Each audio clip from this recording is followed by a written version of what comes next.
Voilà, je vais vous montrer ce que je vois tous les matins en ouvrant la fenêtre de ma cuisine. Le spectacle. Tous les jours depuis ce funeste 18 janvier. D'autant qu'Anna Michel était au plus près, la maison soufflée étant au bout de son jardinet, auquel elle n'a donc plus accès. Dans le quartier, 5 maisons sont définitivement condamnées. Les autres pensent à peine leur plaie, sauf dans les cas les plus graves. Les assurances ont pour l'instant fonctionné.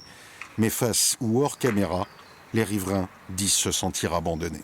J'ai jamais été convoqué, puisque j'ai toujours été là. J'ai jamais été convoqué jusqu'à présent. La seule convocation qu'on a eue, enfin que je suis allé voir, moi, c'est quand le procureur nous avait convoqués pour nous expliquer la situation. Mais la ville, non. J'ai jamais eu un courrier. Même pas un coup de fil. La ville dit pourtant tenir des réunions régulières avec les riverains. Quant à déblayer, elle ne le peut pas, tant que l'enquête de l'instruction, ouverte en février, est en cours. Tant que la décision judiciaire définitive n'est pas prise en la matière, on est obligé de les garder. Donc on avait envisagé des solutions, là aussi avec la participation des riverains, pour essayer de les masquer, mettre des barrières.